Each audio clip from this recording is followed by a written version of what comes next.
सतगुरु रामपाल जी भगवान की। अरे मैं तो ऐसे ही कहने वाला हूँ, हैं? मतलब इसमें बोलो तो सबको सुनाई देगा ना। इसको भी लगा लो, कैमरे में रिकॉर्ड हो जाएगा। नहीं, दोनों को लगा लो, दोनों को। ऐसे पकड़ के ऐसे घुमाओ, घुमा के उल्टा ऐसे ऐसे। अभी जैसे कि ये बात इसके ऊपर चल रही थी, अभी कल ही एक भगत जी से मेरी बातचीत हो रही थी। तो कोई धनानय आश्रम में सेवा करने गया था, तो कि भगत जी मैं तो आश्रम में सेवा करने गया, लेकिन वहां तो मुझे बहुत रोना आया। तो मैंने ऐसा क्यों हुआ भगत?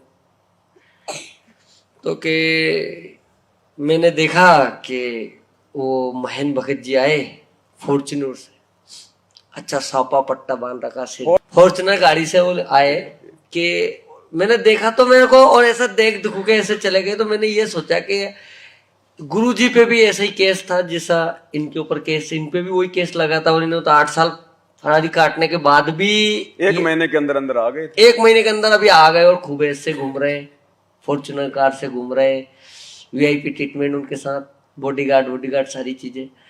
तो ये क्या है, मतलब ये क्या, कौन सा खेल है, मतलब कि उनके लिए कानून बदल गया, गुरु जी के लिए कानून अलग।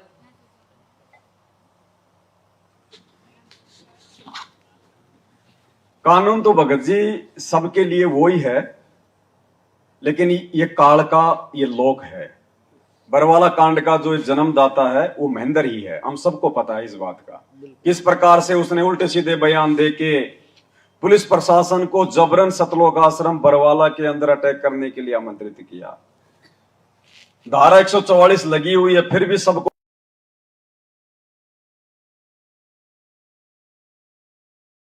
वास्ते आश्रम से बाहर कर दिया। मतलब जबरन उन्होंने पुलिस वाले को उकसाया कि भाई जब इतना जिम्मेदार व्यक्ति संत रामपाल जी का भाई यदि ये बयान दे रहा है तो जरूर कोई ना कोई गड़बड़ है।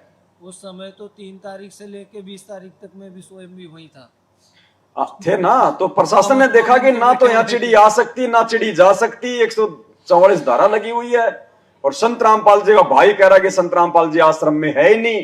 तो जबरन पुलिस प्रशासन को आश्रम पे अटैक करना पड़ा कि माजरा क्या है। कहीं संत रामपाल जी वास्तव में कहीं जो है अंडरग्राउंड तो जो है नहीं कर दिए गए। एक बार आपसे ये भी बोला था ना, गुरुजी का आदेश कोई आता है तो पहले मेरे पास वेरीफाई होता है। आया था ना उसका भगत जी। भाई ये बहुत, ये पहले से ही सारा सिस्टम है भगत जी, ये काल का पूरा षड्यंत्र है ये। गुरुजी का आदेश भी डायरेक्ट नहीं आएगा, पहले ये तो करूंगा। ये शुरू से नहीं मानते ये लोग गुरु जी को। देखो शायद रिकॉर्डिंग है मेरे से वेरीफाई कराना पड़ेगा। वेरीफाई हाँ, मतलब गुरु जी से आदेश लेने के बाद मेरी मंजूरी जरूरी है। तो फिर गुरु कौन हुआ भाई? जब गुरु जी ने आदेश दे दिया कि बेटा तूने ये काम करना है, और उसके बाद में हमने महेंद्र से वेरिफिकेशन करना पड़ेगा कि गुरु जी ने जो कहा है वो काम हमने करना कि नहीं करना, तो फिर गुरु कौन हुआ? तो ये बातें भगत जी कौन बोल सकता है? वो बोल सकता है जिसकी बुद्धि बिल्कुल उसके मतलब घुटनों में हो। अरे गुरु का आदेश उसके बाद में किसी जीव के आदेश की आवश्यकता है क्या? अरे लेकिन वो महेंद्र कैसे मानेगा भगवान यार, उनके साथ खेले कूदे गुरु जी। अब वो तो बात है ना भगत जी, काल तो देखो।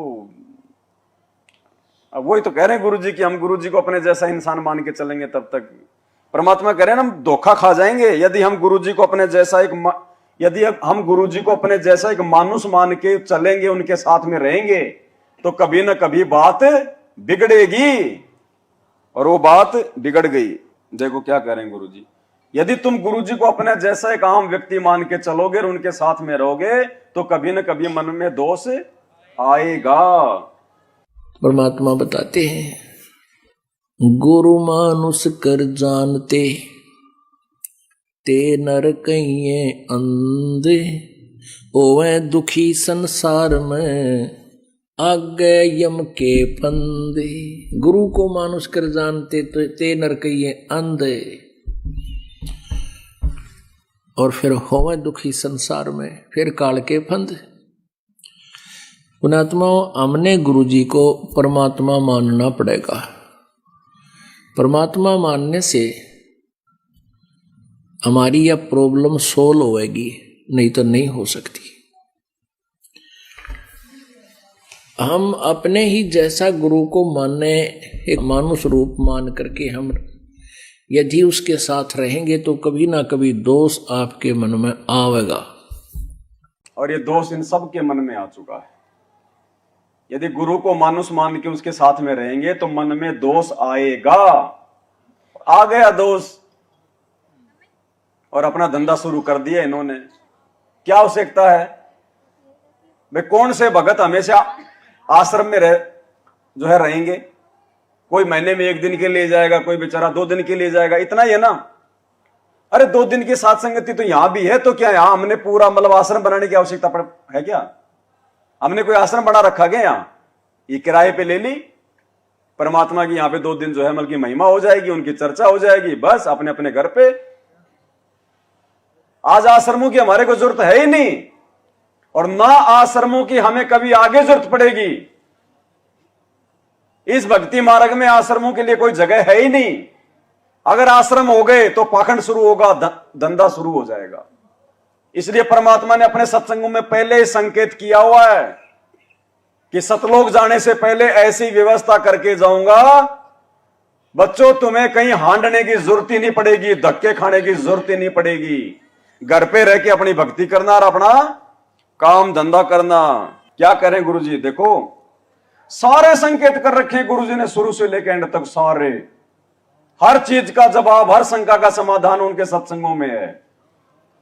गुरुजी कह रहे कहीं हांडने की जरूरत नहीं पड़ेगी आपको। ये दास जब सतलोक जाएगा ऐसी व्यवस्था करके जाएगा। पुण्यात्माओं, ये ऐसा ज्ञान है सिंपल लैंग्वेज में, बूढ़े तो बूढ़ा कति 70-80 साल का भी इस ज्ञान को समझ जाए। अगर बालक 10 साल का भी इसको ध्यान से सुनेगा तो कति उंगलियां पर हटा दूंगा आपके। ज्ञान तो इसलिए बताना जरूरी हो गया कि अज्ञान गणा हो गया, कोई तुम्हें विचलित ना कर दे और ये बात बिगाड़ ना दे काल का दूत आके। इसलिए नहीं तो फिर 2 अक्षर की बात है, ये ज्ञान है, ये नाम है, ये भक्ति करो, फिर बातें खत्म होगी। ये मर्यादा है। अगर जब ये एक रूटीन पड़ जाएगा, फिर सत्संग घर घर में सीढ़ी हो जाएंगी, घर घर में सत्संग सुनियो। ये दास जब सतलोक चला जाएगा ऐसी व्यवस्था बना के जाओगे कि तांडने की जरूरत ना पड़े तुम, और कई पीढ़ियों तक का मोक्ष होगा आपको। फिर कोई विचलित करने वाला नहीं रहेगा, ना काल का दूत घुसेगा जो तुम्हें बर्बाद कर दिया, तुम्हारे कोई अज्ञान पैदा कर दिया। ज्ञान नाम की चीज नहीं छोड़ेगी परमात्मा का, ऐसा ज्ञान है ये। रामपाल जी भगवान की आइए इधर आओ भगत जी। बंदी छोड़ सतगुरु रामपाल जी भगवान की जय हो। भगत जी एक संग का समाधान करना है कि जैसे अपन जो आरती करते हैं ये खड़े होकर कर रहे हैं, और गुरुजी ने कहा बैठ के कर सकते हैं। ये है संग का समाधान। तो इसमें तो कोई बड़ी बात नहीं है, तो संग का समाधान की पुस्तक में लिखा हुआ है। और रामनाथ दास है, ललितपुर से हैं हम। ललितपुर से हैं, ललितपुर से। हाँ, रामनाथ दास। और आप एक बार संजय आप आई हो तो कोई दिक्कत नहीं भगत जी, बैठ के करो, मना किसने किया? अगर किसी को कोई तकलीफ है, कोई परेशानी है, वो बैठ के करो। ये सत्संग हमारे पास क्या है? वही सत्संग सुन लो नहीं लगाओ, सही बात है, सही है। अपना मंत्र करता रहे, काम करता रहे, अपनी आरती बोल ले जा, नित्यनेम भी कर ले, रोटी बोए जा, नित्यनेम चलता रहे। आजकल तो आधुनिक बहुत से उपकरण हो गए, वैसे भी याद हो जाते हैं कुछ दिनों में। और नहीं बैठ कर अपनी किताब लेकर वह पढ़ ले। अब हवन हो गया तो हम अपना काम आप करेंगे, जो बात बनेगी। भगत जी कह रहे हैं ये जो सत्संग इन्होंने सुनाया है, इस सत्संग में जैसे परमात्मा कह रहे हैं कि भाई अपनी रोटी भी पोई जा और अपना नित्यनियम भी कर ले, है ना। अपना कोई काम है, कोई झाड़ू पोछा है, वो भी अपना करते रहो और अपना नित्यनियम भी कर लो। भगत जी ये जो परमात्मा ने जो बात बताई ना, ये प्रारंभिक स्थिति है एक भगत की। भक्ति मार्ग से जुड़ते ही आप किसी भगत को पूर्ण मर्यादाओं में रख के भक्ति नहीं करवा सकते।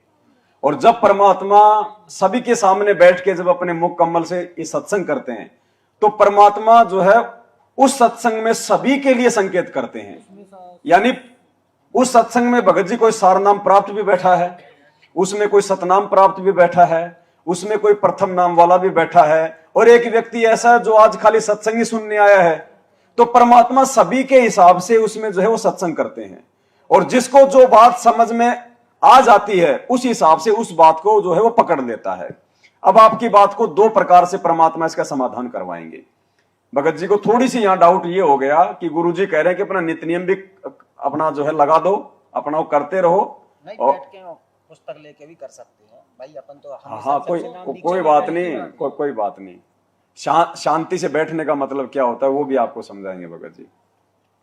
मतलब चाहे मतलब बैठ के कर लो नित्य नियम, अपना काम करते करते कर लो, अपना जो मर्जी कर लो। अब भगत जी ने तो सुना दिया आपको, स्पष्ट तो इसमें आदेश दिया नहीं गुरु जी ने कि भाई आपने बैठ के ही करना है, आपने खड़े होके नहीं करना, ऐसा तो कुछ लिखा नहीं इसमें। क्या करें गुरु जी, अपना मतलब बैठ के कर लो, अपना आराम से कर लो, ठीक है। अब एक छोटा सा सत्संग सुनाऊंगा भगत जी मैं भी आपको परमात्मा का, 2 मिनट का, ठीक है। अभी चौथा दिन है। एक जो आपने पहले आपको बताया था कि कोल्हापुर के अंदर एक भक्त है हमारे, पूरा परिवार परमात्मा का नाम लिए हुए है, तो उसमें पीछे आपको बताया था कि वो पूरा परिवार उपदेश लिए हुए हमारा, और वो एक सीडी बना रखी है, दास ने सीडी, वीडियो सीडी में भर रखा है, नित्यनेम सुबह का। तो वो वीडियो सीडी लगा करके और टीवी में चला करके पूरा परिवार सत्संग सुबह का नित्यनेम किया करता है। तो वो बता रहे थे कि हम शाम जब पिछले 8 श्लोक रह जाते हैं। अब सुनना पे ध्यान से, इसमें परमात्मा कह रहे हैं कि वो परिवार वो टेलीविजन में सीडी में नित्य नियम लगा के ऑडियो वीडियो में, और वो सुनता है, और लास्ट की जब वो 8 वाणियां आती हैं, गए भी ख्याल विशाल सतगुरु, उस समय वो खड़े हो जाते हैं ये सोचकर कि वो पूर्ण परमात्मा वो कबीर साहिब हम आत्माओं के लिए यहां पे आए हुए हैं, सतगुरु रूप में आते हैं, हमसे भक्ति करवाने के लिए आते हैं। तो लास्ट की 8 वाणियों में वो खड़े हो जाते हैं। सुनिए। और टीवी में चला करके पूरा परिवार सत्संग सुबह का नित्यनेम किया करता है। तो वो बता रहे थे कि हम शाम जब पिछले 8 श्लोक रह जाते हैं, गैबी ख्याल विशाल सतगुरु अचल दिगंबर थीर है, भक्ति हेत आन काया धरे आए अवगत सत कबीर है। तो वो जब शुरू होता हम खड़े हो जाते हैं और आदर सत्कार से ये सोचते हैं कबीर परमात्मा सतलोक से आते हैं तभी जीवों का कल्याण करते हैं। वो परिवार लास्ट के 8 श्लोकों में क्यों खड़ा होता था? गुरुजी ने बताया कि वो ये सोचते हैं कि परमात्मा धरती पे हम जीवों के लिए आते हैं और हम उनके आदर सत्कार के लिए हम खड़े होके ये 8 वाणियां गाएं। तो भाई उनकी सोच केवल इतनी थी, वो केवल 8 वाणियों में सोचते हैं कि परमात्मा नीचे उतर रहे हैं। हम सत्सेवक जब से नित्य नियम शुरू होता है उसी समय से ये सोचते हैं कि सामने हमारे भगवान ही बैठे हैं, इसलिए उनके आदर सत्कार में हम खड़े होते हैं। बाकी हमने सबको कह रखा है, अगर किसी को दिक्कत है, कोई बीमार है, कोई एक्सीडेंट है, कोई कुछ भी, चाहे लेट के करो, बैठ के करो, सो के करो, कोई दिक्कत नहीं है। मेन चीज है वाणियां हमारे कानों में जाए और हम उन वाणियों पे अमल करें। जब तक वाणियों पे हम लोग नहीं चलेंगे तब तक चाहे तुम खड़े होके कर लो, चाहे तुम बैठ के कर लो, चाहे तुम लेट के कर लो, चाहे तुम भक्ति बोध से कर लो, चाहे तुम डीवीडी से कर लो, कोई फायदा नहीं होगा। सुनने मात्र से फायदा नहीं होगा, रट्टा लगाने मात्र से फायदा नहीं होगा, जब तक हम उन वाणियों को अपने जीवन में अमल नहीं करेंगे। दूसरी चीज क्या है, इस भक्ति मार्ग को जिसको जैसा समझ में आता चला जाता है उस अनुसार वो अपना लेता है, लेकिन गुरुजी कभी किसी को दबाव नहीं देते। परमात्मा कैसे? एक सत्संग कर रहे हैं गुरुजी माता बहनों के लिए, आपने भी ध्यान से सुनना चाहिए, जो माता बहनें अभी तक उन आदेशों पे नहीं चल रही हैं। और उस सत्संग में परमात्मा ने फिर क्या संकेत किया? पति भरता और सुहेलड़ी सेवन अधिक अपार, पति भरता भाव नहीं ये चूम चटक सिंगारे।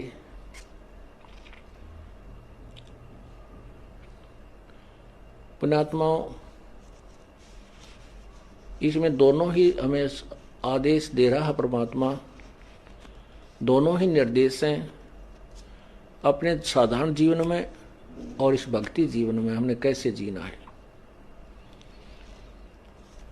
पतिव्रता और स्वेलड़ी सेवन अधिक अपार। वो अधिक से अधिक जो पुण्यात्मा है, पतिव्रता यानी एक इष्ट पर आश्रित पर पुण्यात्माएं हैं, वो अधिक से अधिक सेवन यानी पूजा करती हैं। और वो पतिव्रता भावनी चोम चटक श्रृंगार, पतिव्रता को किसी भी प्रकार के बाह्य आडंबर करने की आवश्यकता नहीं। कहते हैं इन श्रृंगारों की परमात्मा को कति आवश्यकता नहीं, वो अंदर से जानता है ये कितना भगत है और उसमें उतना ही प्रेम होता है प्रभु का।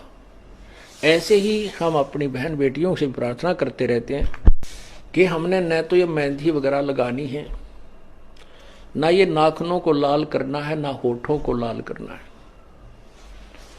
ये नहीं चाहिए हमने। आप केवल अपने मांग में सिंदूर आदि लगा सकते हैं, जिससे ये एक प्रतीक है, ये शादीशुदा है या मैरिड है अनमैरिड, बस इतना। क्या कह रहे हैं गुरु जी? एक तरफ तो परमात्मा सत्संग में कह रहे हैं कि पतिव्रता भावे नहीं चूम चटक श्रृंगार। अब चूम चटक श्रृंगार में तो सारी चीजें आ गई, बिंदी सिंदूर सब आ गए, ये गहने गाठी वगैरह, ठीक है। तो अब ये तो आदेश दे दिया परमात्मा ने उनको जो काफी वर्षों से परमात्मा की भक्ति कर रहे हैं। मतलब सत्संग परमात्मा तो पूरी भीड़ के लिए कर रहे हैं, अब उसमें हर प्रकार के सामने जो है भगत बैठे हुए हैं। तो सबसे पहला संकेत तो परमात्मा ने उनके लिए कर दिया जो काफी वर्षों से परमात्मा की भक्ति कर रहे हैं कि पतिव्रता भाव नहीं चूम चटक श्रृंगार। हमने बाह्य आडंबरों की आवश्यकता नहीं है, उस परमात्मा को पता कि अंदर से ये कितना भगत है। सख्त आदेश हो गया मालिक का कि हमने अगर भक्ति करनी है तो किसी भी प्रकार का बाह्य आडंबर हार श्रृंगार वगैरह नहीं करना है। फिर आगे क्या कह रहे हैं गुरु जी? उनके लिए जो खाली सतनाम तक हैं, क्या कह रहे हैं कि मांग या फिर बिंदी दोनों में से एक लगा सकती हैं, जिससे यह पता चल जाए कि यह शादीशुदा है या फिर यह कुंवारी है। हमें क्या मतलब भाई, हम शादीशुदा है कि हम कुंवारे हैं? हमने भक्ति करनी, हमने दुनिया को यह थोड़ी दिखाना कि मैं कुंवारी हूं या मैं शादीशुदा हूं। लेकिन क्योंकि सतनाम तक भी आत्मा ज्ञान में इतनी दृढ़ नहीं होती है, वो अपने सास ससुर का, अपने आड़ोसी पाड़ोसियों का, अपने पियर वालों का वो ताने वगैरह नहीं सुन सकती कि तूने तो ये भी छोड़ दिया, तूने वो भी छोड़ दिया। तो परमात्मा कहते हैं कि भाई मतलब जो है बिना ज्ञान के झगड़ा बढ़े, वो बेचारी वो परेशान हो, इससे अच्छा है चाहे वो मांग भर ले, चाहे बिंदी निकाल ले, ताकि उसकी निंदा ना हो, क्योंकि उसको ज्ञान नहीं, अभी वो संघर्ष नहीं कर पाएगी। इसलिए परमात्मा ने उन आत्माओं को जो भक्ति मार्ग पे संघर्ष नहीं कर सकती, जिनको ज्ञान थोड़ा है, उनके लिए मालिक ने छूट दे दी कि आप या तो बिंदी या फिर आप सिंदूर, दो में से एक चीज लगा सकती हो, जिससे यह साफ हो जाए कि ये शादीशुदा है या फिर ये कुंवारी है। और तीसरे प्रकार का जो है आदेश परमात्मा फिर क्या दे रहे हैं आगे? फिर मालिक कह रहे हैं जिनको ज्ञान है उनको आवश्यकता नहीं है। सुनिए, ऐसे ही हम अपनी बहन बेटियों से प्रार्थना करते रहते हैं कि हमने न तो ये मेहंदी वगैरह लगानी है, ना ये नाखूनों को लाल करना है, ना होठों को लाल करना है। ये नहीं चाहिए हमने। आप केवल अपने मांग में सिंदूर आदि लगा सकते हैं, जिससे ये एक प्रतीक है, ये शादीशुदा है या मैरिड है अनमैरिड, बस इतना। वो भी लगाना चाहें तो लगा सकते हैं, अन्यथा कोई आवश्यकता नहीं है। अन्यथा कोई आवश्यकता के लिए है जो नए नए आते हैं उनको एकदम हर एक क्रिया। ये किन के लिए है? ये उनके लिए है जो नए नए आते हैं, उनको एकदम हर एक क्रिया से विपरीत होना पड़ता है, इसलिए वो थोड़े से घबरा जाते हैं। जब ज्ञान हो जाएगा फिर आपको ये शरीर मिट्टी नजर आओगा। इस मिट्टी के घड़े को कितना श्रृंगार है, कितना इसके ऊपर चित्र सुंदर लगा दे, इसमें वस्तु जल नहीं है तो ये व्यर्थ है। अब परमात्मा ने छूट भी दे दी स्पष्ट रूप से, फिर आगे चल के मना भी कर दिया कि जिस दिन आपको ज्ञान हो जाएगा ये मिट्टी नजर आएगी, इस मिट्टी को आप कितना संवारोगे? जल नहीं है। और वहां परमात्मा कह रहे हैं कि या बिंदी या सिंदूर, दो में से एक लगा सकते हो। और सबसे पहले कह रहे हैं कि भाई ये पतिव्रता भाव नहीं चूम चटक श्रृंगार। जो असली जो आत्मा होगी, जो असली जो पतिव्रता आत्मा होगी, वो तो बिल्कुल भी इन चीजों का उपयोग। तो भगत जी, सत्संग में सभी प्रकार की आत्माएं बैठी होती हैं, परमात्मा ने हर प्रकार की आत्मा के हिसाब से सत्संग करने होते हैं। जैसे जैसे हमें ज्ञान होता चला जाएगा उस आधार से हम अपनी क्रियाओं को आगे बढ़ाते जाएंगे। अब यदि हम खड़े होकर आरती करते हैं तो ये तो है नहीं कि हमारे भाव कोई बल्कि नीचे गिर रहे हैं, डाउन हो रहे हैं, नहीं हो रहे ना। अब देखो सबसे बड़ा मैं आपको एग्जांपल दूंगा, सबसे बड़ा, उसके बाद आप समझ जाओगे कि हमने आरती खड़े होके करनी चाहिए या फिर बैठ के करनी चाहिए। सतलोक आश्रम बरवाड़ा में आप में से कितने भाइयों ने नाम लिया हुआ है? हाथ खड़े कर दो एक बार, ठीक है, नीचे कर लो। तीनों समय की आरती सतलोक आश्रम बरवाड़ा में हम खड़े होके करते थे या फिर हम लोग बैठ के करते थे? जोर से बोलो। बैठ के करते थे ना। और भोग की आरती खड़े होके, क्यों? अरे वो भी तो आरती थी। तीनों समय की आरती भी आरती है, भोग की आरती भी आरती है, अन्नदेव की आरती भी आरती है। सभी आरतियां हम लोग बैठ के करते थे। और जब भोग लगाया जाता था उस समय हम लोग 42 मिनट तक आज लगा साहिब को भोग खड़े होके करते थे ना। सिर पे कपड़ा बांधते थे ना। क्यों? क्योंकि उस समय हम सबको पता था कि ये कबीर भगवान को भोग लगने जा रहा है, ये भगवान की आरती हो रही है। और गुरुजी को हम भगवान नहीं मानते थे उस समय, इसलिए हम लोग बैठ के आरती करते थे। तो अब हमने पहचान लिया कि वो कबीर यही है जिसकी भोग की आरती हम आश्रम में करते थे। तो बाकी तीनों समय की आरती फिर हम भाइयों कैसे बैठ के कर लेंगे? आज गुरुजी आपके सामने आके बैठ जाए, आप बैठ के आरती आप करोगे क्या? आपकी हिम्मत ही नहीं पड़ेगी अगर आपको ज्ञान है तो। वो संध्या आरती में क्या आता है? परमात्मा की वाणी है, खड़ा रहूं दरबार सू आठों। तो ये तो देखो अपने अपने ज्ञान के ऊपर है, अपने अपने भाव और ये श्रद्धा के ऊपर है।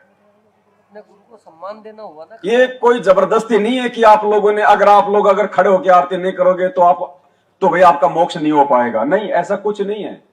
दास तो आपको यहां तक भी कहता है कि ये जरूरी नहीं है कि आप भोग नहीं लगाओगे तो आपका मोक्ष नहीं हो पाएगा। मोक्ष के लिए तो मर्यादा जरूरी है, लेकिन वो मर्यादा निभाने के लिए हमारे भाव बढ़े, उसके लिए हमने गुरुजी को भोग लगाना पड़ता है।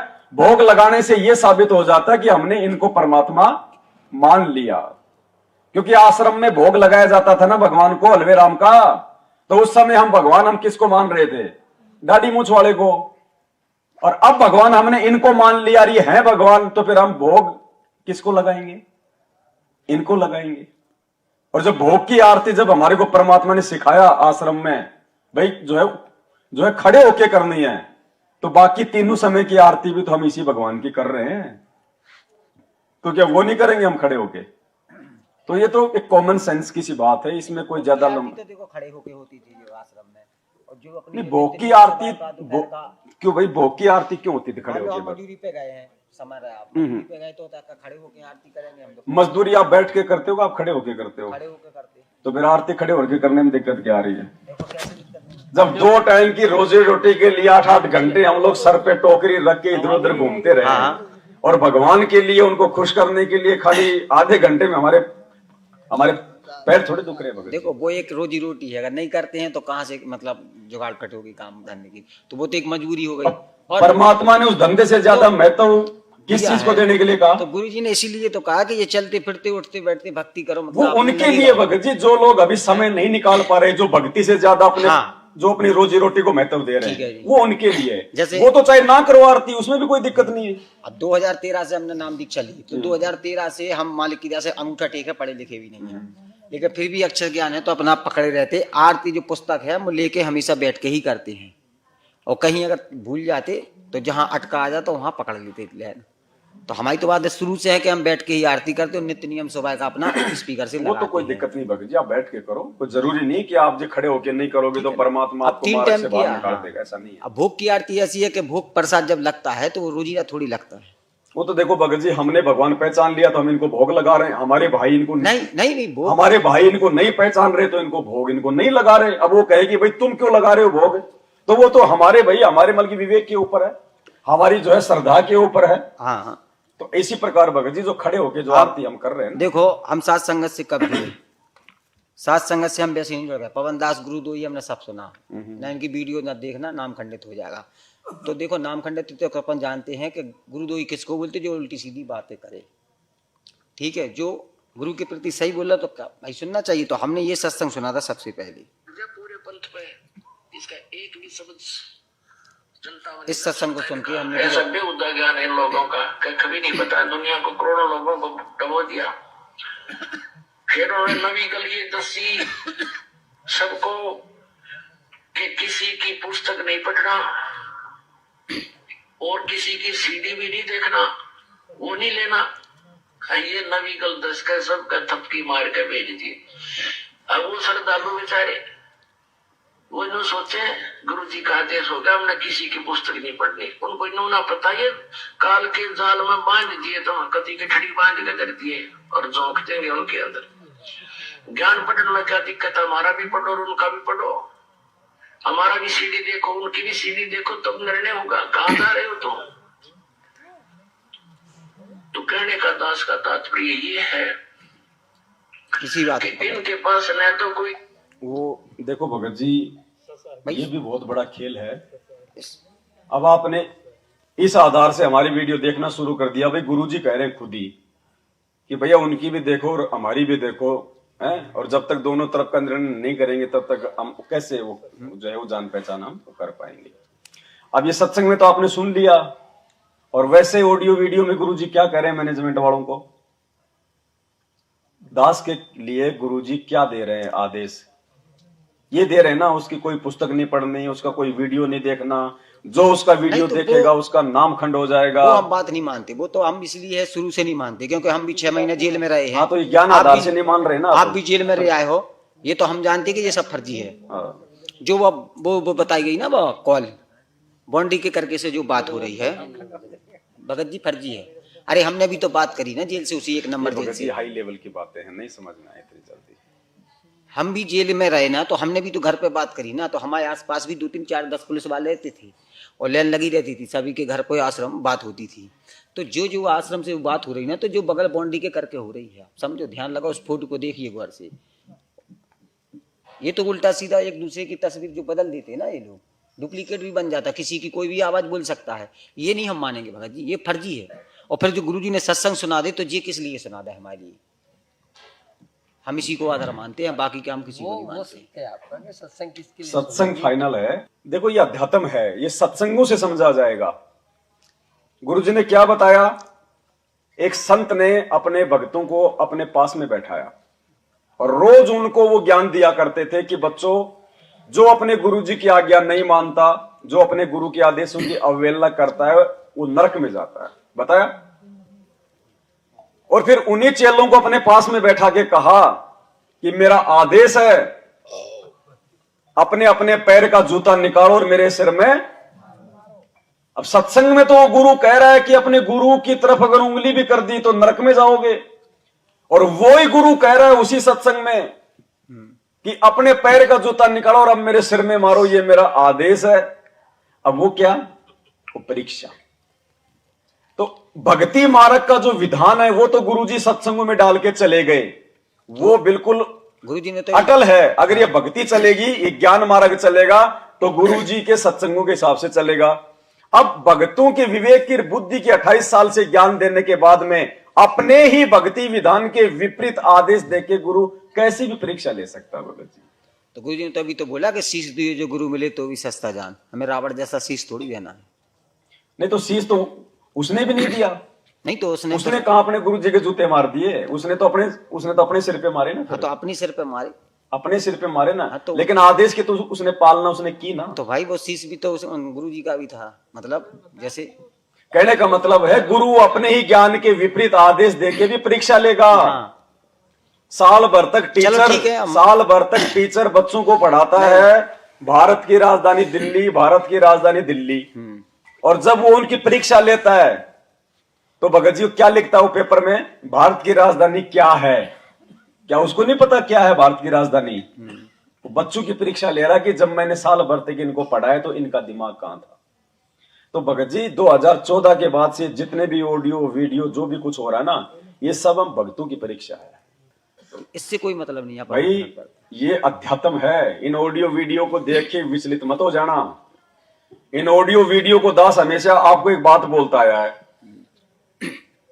शुरू से ही, जब से ही आने लगी हैं। दास ने आपको क्या कहा कि भैया फर्जी हैं, नकली हैं, लेकिन इन ऑडियो वीडियो में जो बातें हमारे गुरुजी के ज्ञान से मेल खाएंगी वो हमें स्वीकार्य हैं, मंजूर हैं। बाकी हम नहीं मानेंगे, चाहे गुरुजी की क्यों ना हो। तो इसका भी परिणाम वो दिया ना प्रमाण गुरुजी ने, इंद्रमती का जो सत्संग है उसके अंदर, कि स्वयं गुरुजी भी आए, मतलब कि काल ने गुरुजी का ही रूप लिया। हाँ। और उसने वो आदेश बताया, तो बताया कि भाई गुरुजी भी आ रहे हैं और आदेश दे रहे हैं, और यदि वो ज्ञान से नहीं मैच कर रहा है नहीं करना, तो आपको स्वीकार ही नहीं करना है, चाहे भले गुरुजी आपको आदेश देके, पर लेकिन तो वो वहाँ गुरुजी के बताए ज्ञान से मैच। उस सत्संग में गुरुजी ने ये भी तो बोला कि मेरे रूप में, मतलब मेरे रूप में काल भी आ सकता है। तो वहाँ सतनाम का जाप जो आपको मंत्र मिला वो करना पड़ेगा जब उसका चेहरा चेंज होगा। तो अभी हमारे सामने क्या गुरुजी भैया परमात्मा निचोड़ के लेके जाएगा, मसल देंगे एक बार। ऐसा नहीं, सतलोक ऐसे नहीं मिलेगा। अगर ऐसे मिलता तो गुरुजी हमें क्या कहते हैं, तुम लाखों बार मेरे शरण में आ लिए, लाखों बार तुमने कलयुग निकाल दिए, लेकिन रह जाते हो। तो मैं हमेशा ये प्रार्थना करूंगा, या तो मानना अपने गुरुजी के खाली जो है मतलब प्रवचनों की, उनके सत्संगों की, या फिर जब तक आप खुद जाके गुरुजी के सामने खड़े होके कोई आदेश प्राप्त नहीं कर लेते तब तक मत मानना। कोई दूसरा गुरुजी को कह के क्या आदेश जो है वो दिलवा रहा है, ये आपको स्वीकार्य नहीं होना चाहिए। आप खुद जाके पूछो, खुद जाके आदेश लो, आपके सामने गुरुजी कह दे हाँ बेटा ये सही है गलत, या तो तुम लोग उस बात को मानना, या फिर गुरुजी ने जो सत्संग कर दिए वो उनका भक्ति विधान है, वो कभी फेल नहीं हो सकता जिंदगी में। बाकी तो परमात्मा है, बेहतर प्रकार की लीला करेगा, आप और हमारी दिलो दिमाग से बाहर है। अगर मैन अगर पटरी से नीचे उतर गए, भाई ट्रेन अगर पटरी से नीचे उतर गई तो फिर वो नहीं चल पाएगी, भले उसमें बहुत जान है लेकिन वो नहीं चल पाएगी आगे। तो भक्ति मार्ग की जो पटरी है वो गुरुजी के सत्संग है। सत्संगों को जिसने अपना गुरु बना लिया वो कभी भक्ति मार्ग पे मार नहीं खाएगा। जानबूझ के परमात्मा बरवाला कांड में चुपचाप रहा। गुरुजी ने ये करवाना ही था, इसके किए बिना गुरुजी के परिवार का पाखंड भगत समाज के सामने नहीं आ सकता था, लोगों की आस्था उनसे नहीं हट सकती थी। और भक्ति मार्ग में सबसे बड़ा रोड़ा उनका परिवार, ये वंशवाद, 4 युगों का इतिहास है ये। 1000 साल तक भगवान ने मार्ग चलाना है, ऐसे कोई कच्चा काम करके नहीं जाएगा। सब पता परमात्मा को कौन क्या कर रहा है, आज क्या उसको पता नहीं, बाहर कौन क्या कर रहा है, ये सत्संगतियां कौन करवा रहा है, ये हिम्मत कौन दे रहा है, ये नई ये प्रेरणाएं अपने गुरु, ये इतनी सारी बातें जो सत्संगतियों में कितने बदलाव हुए तुम्हें पता है। एक किताब बन जाएगी जिस दिन हम इन बातों पे विचार करने लगेंगे। गुरुजी ने दाढ़ी मूंछ वाली फोटो को भगवान बताया और इस दास के माध्यम से परमात्मा ने उस फोटो को सबके जो घरों से बाहर निकलवा दिया। क्यों भाई, तुमने मेरी बात क्यों मानी तुमने मेरी बात, जब तुम्हारे गुरुजी ने नाम दीक्षा के साथ में तुम्हें वो दाढ़ी मूंछ वाली फोटो दी कि यो भगवान है, इसको दरबार में लगाना, इसके आगे आरती करना, उस फोटो को तुमने मेरे कहने से क्यों निकाला सबने? ये गुरु के आशीर्वाद बिना, उसकी मेहर बिना नहीं हो सकता। मेरी बात कोई नहीं मान सकता। ये वक्त की आवश्यकता है। ये गुप्त रूप में परमात्मा सारा काम कर रहा है, वो अंतर्यामी, उसको सबको पता है। मेरे कहने से आप खड़े होकर आरती आप क्यों करोगे भाई? मैं कौन लगता हूं आपका? लेकिन आपके अंदर से प्रेरणा, मैं खाली एक निमित्त बना, मैं खाली एक टेप रिकॉर्डर, अंदर से आपको खड़े होकर आरती करने की हिम्मत कौन दे रहा है? प्रेरणा कौन कर रहा है? आप मेरी बात नहीं मान रहे और ना मैं मनवा रहा, और ना ये बात मनवाने से मुझे कोई फायदा है। आप खड़े होकर आरती अपने भगवान के आगे कर रहे हो, मुझे क्या मिल रहा है? मुझे क्या मिल रहा है? अपने गुरु को भोग लगाना परमात्मा ने सात संगतियों से शुरू करवाया। आप मेरे को हलवा खिला रहे हो क्या? हलवा खाने वाला खा रहा है, आप जी खिला रहे हो, आपका पैसा लग रहा है, मुझे क्या फायदा? ये परमात्मा करवा रहा है। जितने भी बदलाव परमात्मा ने करवाए हैं सात संगतियों में, आप संध्या आरती में वो सब के सब लोग अपने गुरु जी को ज्ञानी बोलते हैं। तेरा राम पालक ज्ञान, सुबह नित्य नियम में तो महाज्ञानी बताएंगे। अथ ब्रह्म वेदी में ज्ञान सागर अति उजागर निर्विकार निरंजनम ब्रह्म ज्ञानी महाध्यानी सत शुक्र दुख मंजनम, और शाम को कह देंगे तेरा राम पालक ज्ञान किया सतलोक का वासी। सुबह महाज्ञानी, शाम को अज्ञानी। आप लोगों को ये चेतना क्यों आई? भाई सारी सब कुछ ही कौन करवा रहा है? परमात्मा। हमने तो वाणी हटा दी। लेकिन देखो भगत जी, अभी जैसे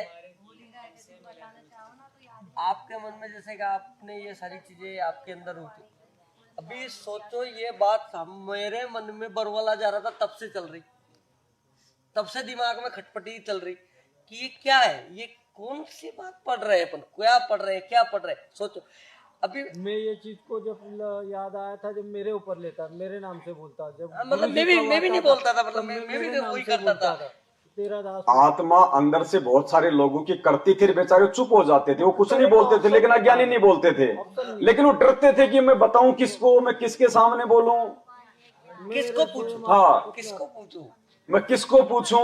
तो वहां पूछने का मतलब जो मन में जो चीजें चल रही थी वहां पूछ ही नहीं पाते थे, ऐसा कोई संपर्क। कुछ चीजें मुझे प्रार्थना करनी थी क्योंकि मैं बहुत जटिल समस्या में था, तो मैं डायरेक्ट गुरुजी तक अपनी बातचीत नहीं पहुंचा पा रहा था।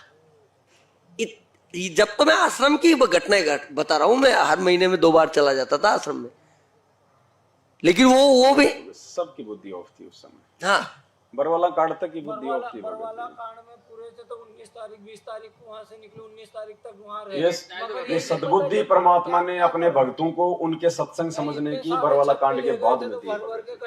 बिल्कुल सारी चीजें पूर्व निर्धारित है, जगत वालों ने भविष्यवाणी भी की ना अप्रैल 2024 को। अब आप लोग ये देखो, सबसे पहले परमात्मा का प्रकट दिवस, सतगुरु रामपाल जी भगवान का प्रकट दिवस 2019 में सत्संगों के द्वारा मनाया गया।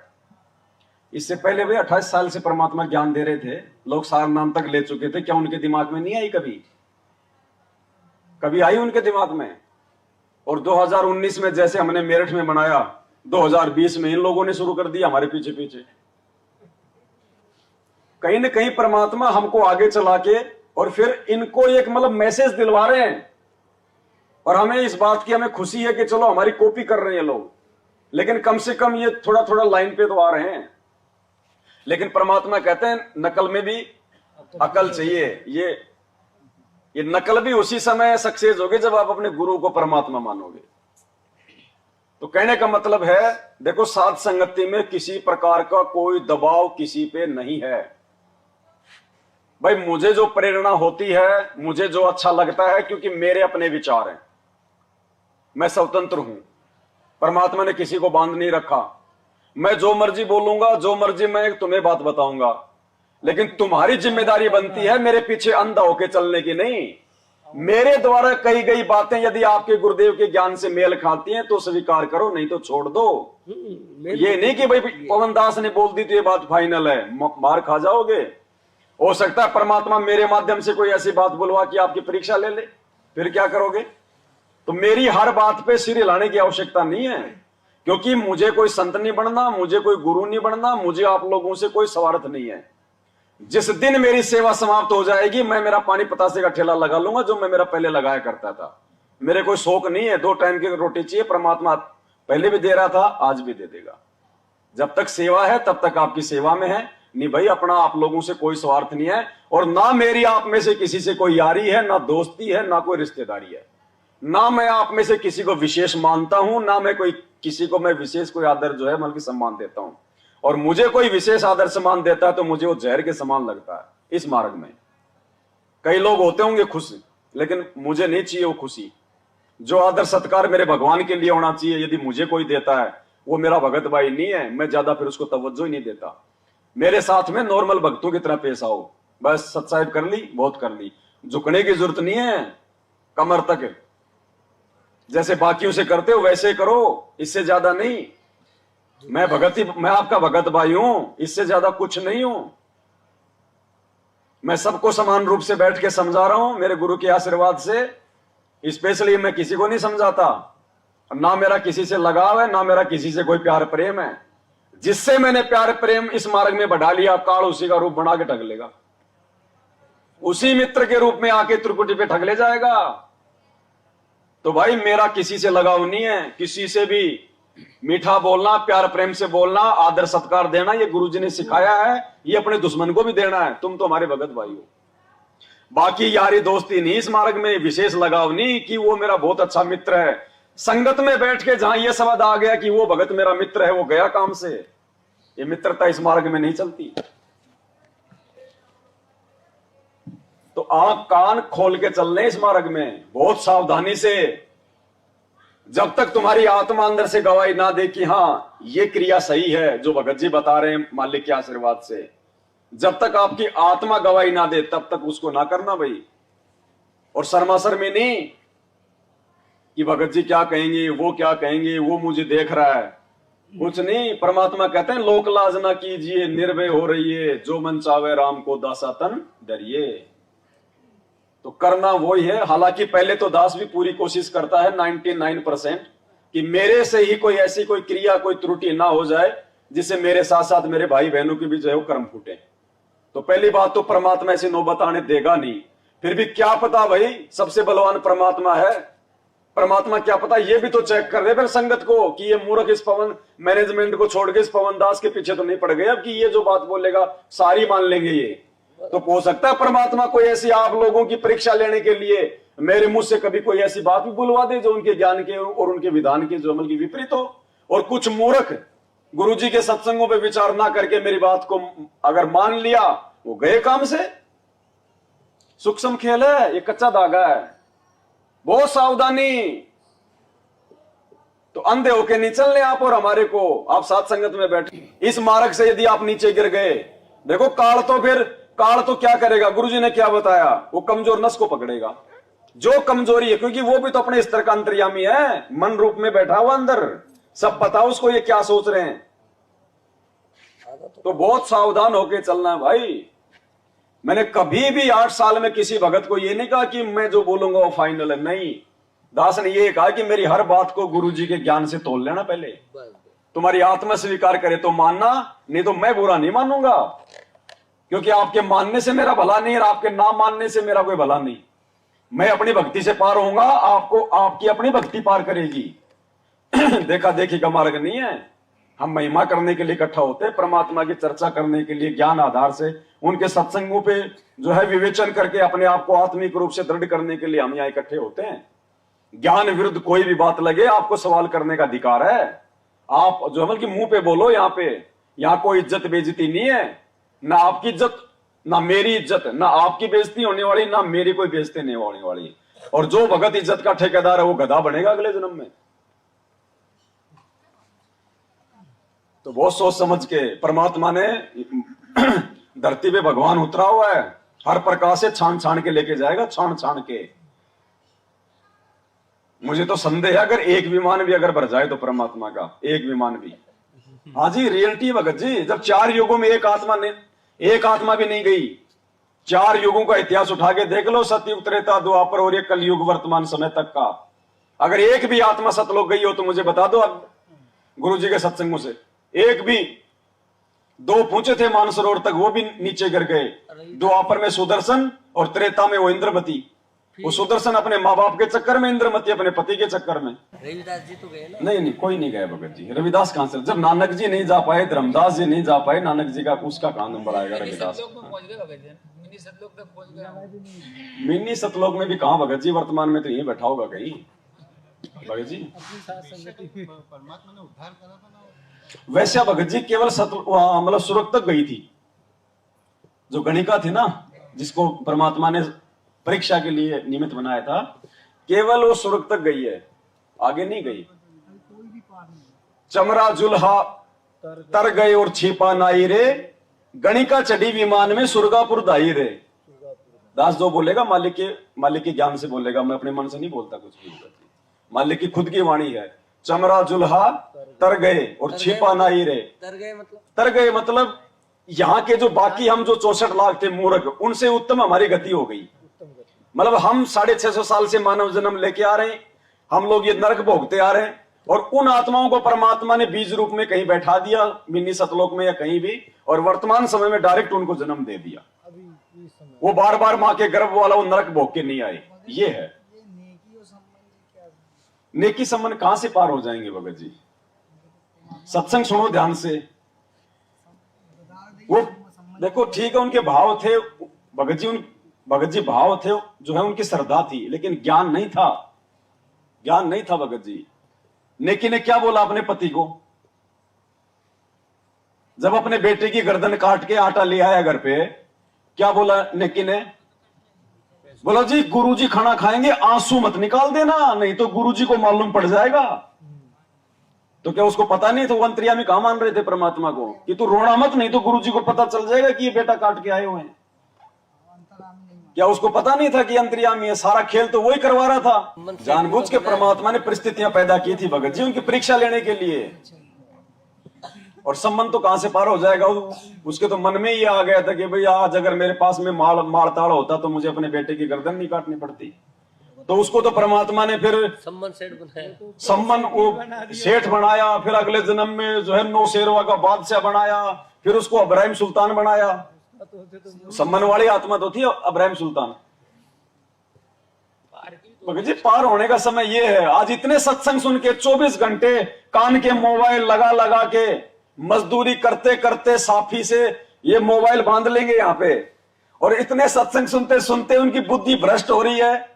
और उस समय तो साल 2 साल में कहीं जब गुरुजी आते थे तब सत्संग सुनने को मिलते थे। वो कैसे पार हो जाएंगे भाई? गुरुजी ने क्या बताया? 64 लाख में 2 पार हुए। कौन?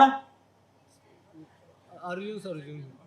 और मुक्ति बोध जो आपके सबके घरों में होगी उसमें लिख रखा है गुरुजी ने, अर्जुन सर्जुन का भी वर्तमान में जन्म होगा। कबीर सागर का सरलार्थ पेज नंबर 212 और 213 के नीचे पढ़ना, मीराबाई का जो है वर्तमान में जो है जन्म होगा, साफ साफ लिखा हुआ है। रविदास जी का कहाँ लिखा है? अब ऐसे तो 64 लाख का कहां लिखा हुआ है? अब 2-4 का लिख दिया, संकेत कर दिया ना परमात्मा ने। पार होने के वक्त 2-3 स्टेज बताई परमात्मा ने, स्वर्ग चले गए, सतलोक चले गए। देखो परमात्मा ने एक सत्संग में बताया कि 2-3 आत्माएं थी जो परमात्मा के ज्ञान को समझी, लेकिन आगे चल के वो भी जो है फेल हो गई थी। अब एक बात बताओ फिर, ऐसे तो आप इस हिसाब से तो जब परमात्मा ने 650 साल पहले हाथी पे बैठ के जब परीक्षा ली थी तो रविदास को और गणिका को तो मालूम था कि परीक्षा हो रही है। उन्होंने तो कोई दोष परमात्मा में जो है देखा ही नहीं, तो वो तो फेल हुए नहीं। और फेल नहीं हुए तो उनको तो सतलोक में जाना था, फिर वो शुरू क्यों गई भाई? जब उनका गुरु फेल हो गया, जब उनका गुरु ही फेल हो गया, जब भगत जी सर्वानंद जैसे फेल हो गए, मालिक ने सिर्फ बताए 1.5 या 2 मतलब वो मतलब एक ही है बस। वो 1.5 और 2 दोनों वो एक ही है, चाहे 1.5 कह दो चाहे उनको 2 कह दो, बात एक ही है कि वो 2 पार हुए थे। और वो भी इतने पार हुए कि उनको फिर से जन्म लेना पड़ा। तो आए कि नहीं आए फिर से वो, और उसके बाद भी वो पार नहीं हो पाए। अब गुरुजी ने मुक्ति बोध में लिख दिया साफ साफ, उन दोनों का नाम लेके लिख दिया, अर्जुन और सर्जुन का। अब है वो भगत जी सारे अब हैं। देखो परमात्मा क्या कह रहे हैं। एक वाणी सुनी होगी आपने, 2 शिष्य थे गरीबदास जी महाराज जी के, सबसे मैन। देखो हर युग में परमात्मा आता है, 1 या 2 आत्माएं उनके मैन होती हैं। 650 साल पहले आए तो उनके कौन था? धर्मदास, ठीक है। गरीबदास जी आए तो कौन था? भूमड़दास। और भूमड़दास से भी ज्यादा 2 भगत थे उनके, संतोष दास और बनखंडी दास। नानक जी के बाला और मर्दाना। हर युग में परमात्मा 1-2 को तो अपने पास में रखता है। देखो परमात्मा क्या कह रहे हैं। अब इन बेराह गरीबदास जी आए थे, 2 संतों का प्रमाण मिला है जो सारे हरियाणा में पार हुए। एक संतोष दास, एक कलाहौड़ के अंदर उसका बनखंडी दास, उन दोनों के वहां आश्रम बने हुए। वो भी इतने पार हुए से वो फिर जन्म लेना से उन्होंने। तो जब गरीबदास जी जब अपने चेलों को पार नहीं कर पाए तो अर्जुन सर्जुन को कैसे पार कर देंगे? खाली उनकी बैटरी चार्ज करनी थी भगत जी। पूरा सुन लो भाई। अब इन बेराह गरीबदास जी आए थे, 2 संतों का प्रमाण मिला है जो सारे हरियाणा में पार हुए। एक संतोष दास, एक कलाहौड़ के अंदर उसका बनखंडी दास, उन दोनों के वहां आश्रम बने हुए। वो भी इतने पार हुए से वो फिर जन्म लेना से उन्होंने। यानी हम डटते नहीं हो संत की मर्यादा पे और फिर दोबारा उनको पार करेंगे। तो अब बताओ, इब हम भी फेल होए ऐसा? हम तो कुछ भी जीव नहीं, उनकी आंख सामने भगवान खुद आए, उन पर विश्वास नहीं किया हमने इसी प्रकार नहीं मानते, क्योंकि हम फिर उन संतों के चक्कर में पड़े हैं जिनको बड़ी बड़ी जटार लटार धारावाहिक वो चालान से तन्यों को नारा संत तो वो सब, ये तो एक साधारण जाट से, ये तो जमींदार मेरे हार, ये तो फलानी का दो छोरा से, ये तो दोता है ना हमारे गांव का। गरीबदास ने न्यों कहा करते राज वहां मंदिर बना का माथा टेकना सामने नाक रगड़े से उसके आगे जा गए। और ये फेल होता भगवान आता है तो क्या सींग लगा का आवेगा या कोई और काम करके आवेगा, वो कारण होता है। पर उस समय हम फेल हो जाते हैं, फिर उड़ा मंदिर बनाते हैं, मूर्ति लावा सा, फिर पूजन लाग जावा समय जब मानते नहीं उसकी एक भी। अरे एक मान लेते तो एक का पार कर दे, इतना बड़ा ग्रंथ लेके बंदी छोड़, क्या उन्होंने बताया नहीं होगा, क्या उन्होंने समझाया नहीं होगा, दुनिया को बहुत कहा होगा। पर हमारा जो उल्टी बुद्धि फेर रखी काल ने, या सुलटी होना मुश्किल से, भक्ति मुश्किल नहीं है। मकर तार में ही मैदान, सूर्य संत पहुंचे सुजान, बहते को बैजान न दे, सतगुर पूरे खेवट हैं, शब्द अतीत हमारी जात, गरीब दास गुदा ना गात। शब्द अतीत हमारी जात, गरीब दास गुदा ना गात। सत साहिब गरीबदास जी कह रहे हैं अपने लिए कि शब्द अतीत हमारी जात और गरीबदास गुदाना गात। तुम्हारी तरह आड़मास का शरीर नहीं है, ये गुप्तांग नहीं है मेरे।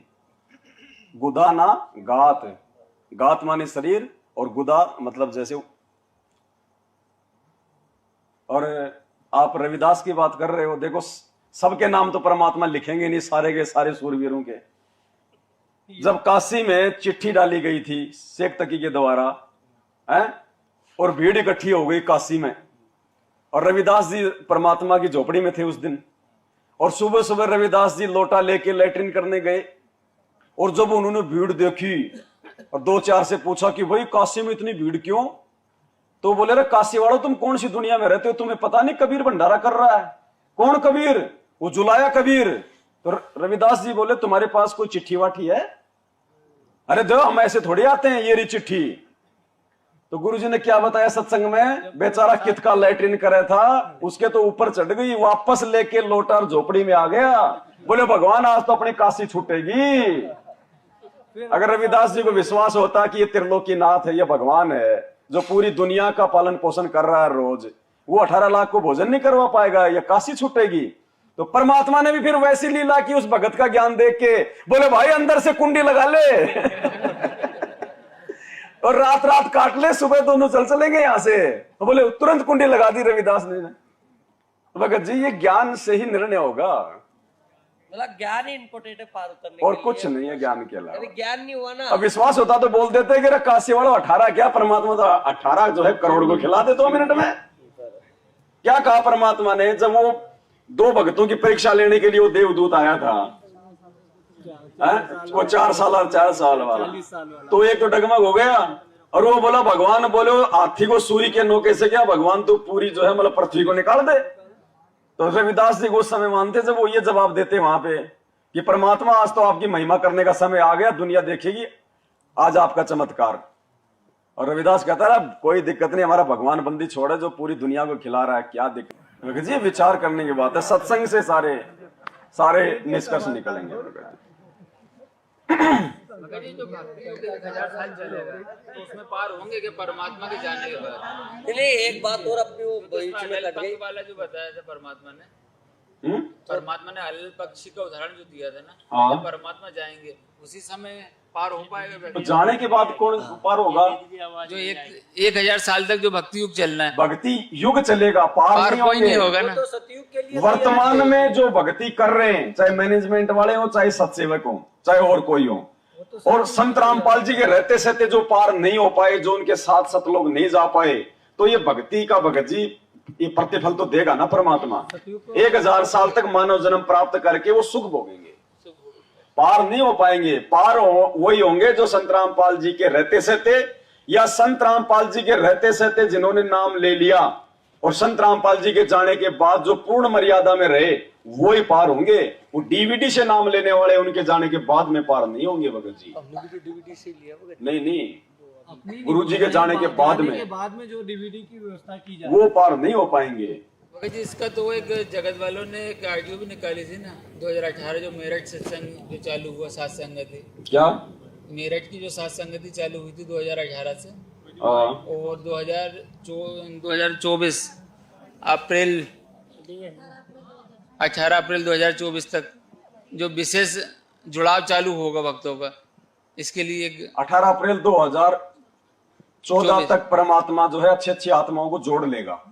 24 उसके बाद में हम आपस में संपर्क ही नहीं कर पाएंगे, ऐसी परिस्थितियां पैदा हो जाएंगी, ये कनेक्शन कट जाएंगे, मोबाइल बंद हो जाएंगे, ऐसा तानाशाह सिस्टम पैदा हो जाएगा, दुनिया को दुनिया से काट दिया जाएगा। राष्ट्रपति शासन का भी आज हम आपस में हम लोग इकट्ठे हुए हैं, इकट्ठे होने का माध्यम क्या है? मोबाइल। जब कल कोई मोबाइल ही बंद कर देंगे, इंटरनेट ही बंद कर देगी ये गवर्नमेंट, फिर क्या करोगे? किसको कौन उससे पहले पहले परमात्मा हमारे को ये खीर खिला रहा है, ये तैयार होना, दृढ़ हो जाओ। उस समय ना तुम्हें कोई पवनदास समझाएगा, ना तुम्हें कोई और समझाएगा, ना तुम कहीं आ सकोगे ना जा सकोगे, तुम्हारा खुद का ज्ञान और हिम्मत तुम्हारे काम आएगी। उस समय आत्मनिर्भर बनना पड़ेगा हमारे को। आज से स्वावलंबी जीवन जीना चालू कर दो। गरीब ऐसा सतगुरु हम मिला, अलल पंख की जात। अब जो अलल पंख होता है वो आता है नीचे अंडे के रूप में, सामान्य रूप से रहता है सामान्य प्राणियों की तरह, उन्हीं पक्षियों में खेलना खालना है, वो होता है ना। तो सतगुरु सामान्य भूमिका कर रहा है, और जब अलल पक्षी यहां से जाता है तब वो क्या करता है? हाथियों को लेके जाते जितने भी लेके जा सकता है, जितने भी उसकी वो कैपेसिटी है, 4 5 10 ले जाता है ना। क्या उसके बाद कोई हाथी चला जाएगा उस अलल पक्षी के पास में? अलल पक्षी के जाने के बाद क्या कोई हाथी अपनी तरफ से वो चला जाएगा? बिल्कुल। तो जब तो परमात्मा कह रहे हैं गरीब ऐसा सतगुरु हम मिला, अलल पक की जात। तो जब तक सतगुरु धरती पे है और जब वो जाएगा उसी समय ले जाएगा, उसने जितने भी ले जाने होंगे, उसी के लिए रिहर्सल कर रहा है परमात्मा, उसी के लिए पहले पहले अपने को ले जाएगा, उसके बाद में नहीं भगत जी, बाद में कोई नहीं जा पाएगा। और क्या कह रहे हैं परमात्मा? गुरु जी कह रहे हैं यदि तुम मेरे रहते सहते भगत नहीं बनोगे, जो मेरे रहते सहते पार नहीं हुआ वो बाद में कहां से हो जाएगा? बाद में तो तुम्हारे ऊपर जो है कोई दबाव ही नहीं रहेगा, अंकुश ही नहीं रहेगा कोई। अरे टीचर सामने बैठा है और उस समय बच्चा स्कूल में जो शरारत कर रहा है और टीचर कहीं बाहर चला गया तो वो बच्चा एक सभ्य विद्यार्थी बन जाएगा? जो गुरु के रहते सहते ही नहीं मान रहा, वो गुरु के जाने के बाद में कहां से विद्यार्थी बन जाएगा? क्या क्या कह रहे हैं गुरु जी? चलो मान ले ईब आपने सुख भी हो गया, रह भी गए, और कंटिन्यूस 5-6 जन्म आपके मनुष्य के भी हो जाएंगे ईस कमाई थे वर्तमान के भक्ति से। और आगे सरदार, क्योंकि आगे घटेगी जब दास यहाँ मौजूद है, अभी गलती करोगे तो आगे कौन से पार हो जाओगे तुम। अब तो हर तरह से मर्यादा आपको समझाता हूं, ये बताता हूं ये गलती मत करो, तुम्हें फाउल पॉइंट बताता हूं कि ये गलत, ये पॉइंट फाउल है, तेरा नाम खंड हो गया। तो अब भी जर रह जाओगे तो फिर आगे कैसे पार होगे तुम? जब ये दास चला जाएगा सतलोक, फिर तुम पर अंकुश नहीं रहेगा, ज्ञान तो रहेगा, लेकिन कुछ ऐसी मर्यादा बन जाएंगी जो पुण्यात्मा बचपन से भक्ति अपने बच्चों को रंग में रंग देंगे, वो आने वाले समय में इतना जल्दी नहीं बिगड़ेंगे। और जो वर्तमान में बिगड़ जाएगा तो आगे गलती हुई पड़ी है उस तक। तो इसलिए इस समय को ज्यादा नहीं बढ़ाना आपने, यानी 1000 साल तक मत बढ़ाओ इस समय को। गुरुजी कह रहे हैं जो तुम आज ही पार नहीं हो पाओगे, मेरे रहते सहते मेरे जाने के बाद में कैसे पार हो जाओगे? तुम्हारे ऊपर कोई अंकुश ही नहीं रहेगा। जब आज गुरुजी के रहते सहते तुम स्टेडियम ठोक रहे हो, तो गुरुजी के जाने के बाद तुम मतलब भगत बन जाओगे? तो भगत जी ये बहुत थोड़ा समय है, बहुत थोड़ा समय इस धरती पे ये मोक्ष का।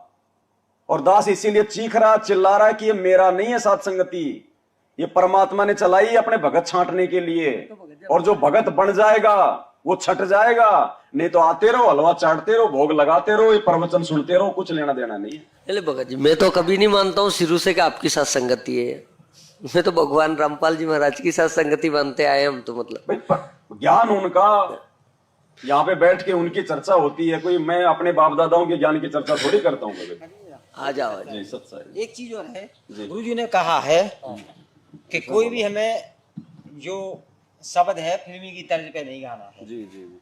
अभी एक शब्द गा रहे थे एक तर्ज पे, वो कौन सा शब्द गा रहे थे? मतलब ये लोग कि वो फोटो के वो गुरु को लगा ना सको तो मना किसी को। हाँ नहीं, ये कब कहा गुरुजी ने कि भैया आपने फिल्मी तर्ज पे कोई मतलब कि जो है वो भजन नहीं गाना? नहीं कहा है, कब कहा है? वो तो हम नहीं निकाल पाएंगे, लेकिन गुरुजी ने ये कहा कि ये जितने भी ये साधु संत है ये फिल्मी की तर्जों पे अपना गाना वाना गा गा के वो जनता को भ्रमित करते हैं। वो तो अपना इंस्ट्रूमेंट वगैरह ढोलक बाजा लेके ढोलक उसके लिए बाजे कहा है और गुरुजी ने। गाने की तर्ज पे, मतलब फिल्मी दुनिया गाने की तर्ज तर्ज चाहे पे। कोई भी हो भगत जी, हमारे अगर शब्द परमात्मा के हैं, अगर हम अपने परमात्मा कुछ- के लिए कुछ- गा रहे हैं तो उसमें कोई दिक्कत कुछ नहीं। मोबाइल पे जो अपन जो फोन लगाते तो जो वाणी है वो जगतों की चलती है। कौन सी जगतों की वाणी? लगा के दिखाया जाएगा। एक मिनट रुक जाओ, उनको बता रहे एक मिनट रुक भगत जाओ। जी उनके चला। ज्ञान में दम नहीं है, इसलिए परमात्मा बोलते हैं कि वो फिल्मी एक मिनट। तर्ज पे गाते हैं। नहीं, वो कौन सा फिल्मी तर्ज है मेरे को बताओ, कौन से गाने की तरह से वो भोग गुरु को लगा भला न किसी सको का तो? कर न सको बुरा किसी का मत तो वो तो भजन है, वो तो ऑलरेडी वो फिल्मी गाना कहाँ है? भजन है, लेकिन वो तर्ज तो बहुत दूसरी है ना। तो तर्ज में क्या दिक्कत है? तो कभी साहब के सारे भजन बनाए गए इन वाणियों के। तो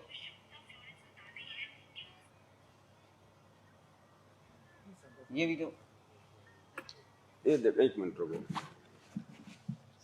कहाँ है स्पीकर? गायब है क्या? स्पीकर खोल दो ना बाहर से।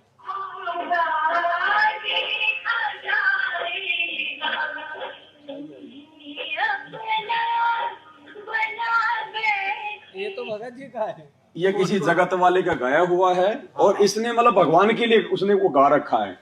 अब कोई भगत अगर उसको अगर अपनी रिंगटोन बना रहा है या वैसे उसको गा रहा है तो उसकी अपनी मौज है भगत जी, लेकिन वो फिल्मी गाना नहीं है। गुरुजी ने केवल अश्लील गाने, अश्लील साहित्य, अश्लील भजन वगैरह सुनने के लिए मना किया है।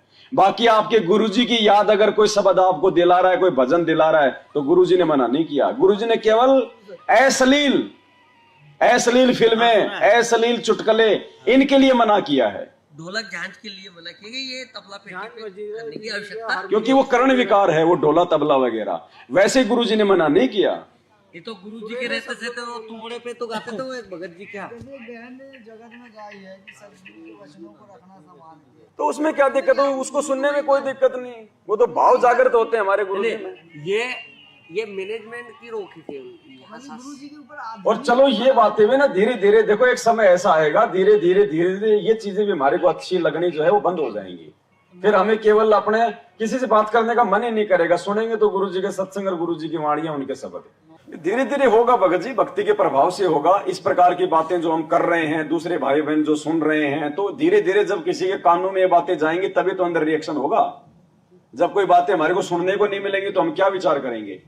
तो ये सारी प्रोसीजर वही चल रही है साध संगतियों के माध्यम से। उन आश्रमों में आपको ये बातें सुनने को नहीं मिलेंगी किसी भी प्रकार की, वहां बैठ ही नहीं सकते आप 5 मिनट भी, और इतनी भीड़ में कोई वहां पे ज्ञान चर्चा नहीं हो सकती भगत जी। वहां तो आरती नहीं कर पाते लोग ढंग से, बैठ के भी नहीं कर पाते, वो खड़े होके वो कहाँ आरती करेंगे?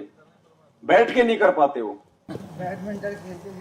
बैडमिंटन खेलते खेलते उनके नित्य नियम चल रहे हैं वहां पे। ना ट्रॉफी में गुरु जी का फोटो लगाया, ट्रॉफी में हाँ। जो जीतेगा उसे ट्रॉफी देंगे और गुरु जी का फोटो वाली। नहीं, वो अभी जो गुरुजी के वो मतलब ये जो वो ये है ना, जूता चप्पल जो है चरण काद का, वो भी बिक रही थी नामदान। 600 रुपए में बिकती है ना। हाँ, तो मैंने कि भाई नहीं तो वो मिर्ची पे सत्संग से सुनाया ना गुरुजी ने राम हाँ, रहीम का, उसका कि राम एक मिर्ची रहीम वाला। 2.5 लाख, एक मिर्ची 2,500 रुपए की बिकी थी ना, किसी 25 किलो। इसमें गुरुजी ने ट्रैक्टर चलाया, फलाना किया, तो यही वो कर रहे हैं गुरुजी। सेम पाखंड है भगत ये जी। फलाना ट्रकों के ट्रक बेचे इन्होंने, सत्संग क्यों चप्पलों के सुनाए? ट्रकों के ट्रक। ना कर पाए। 24 में क्या स्थिति होने वाली है? किसके लिए संकेत करवाया था परमात्मा ने? 24 में क्या स्थिति होने वाली है? स्थिति तो आज भी हो रही है, तो आप और हमें जो हमें महसूस नहीं हो रही स्थिति, तो आज भी जाके देखो जगत में क्या हो रही है। स्थिति तो भयंकर है भगत जी। तो भोग प्रसाद लगाते हैं तो गुरुजी ने कहा है कि दास का अगर वीडियो लगा के भोग प्रसाद लगाओगे, भोग आरती करोगे, तो ये सभी को लाभ होगा। कब कहा परमात्मा ने? वो आपकी वीडियो ही देखी थी, उसमें भी ना, मैं तो कुछ नहीं। नए डाली थी वीडियो, हम जब जुड़े नहीं थे इस साथ संगत में, वीडियो देखी थी। तो वो उस समय तक थी जब तक हम गुरुजी को भगवान के रूप में नहीं ले रहे थे। अब भगवान हमारे गुरुजी को भोग लगा रहे हो और गुरुजी अपनी आरती करेंगे खुद ही। क्या हमें याद नहीं है भाई?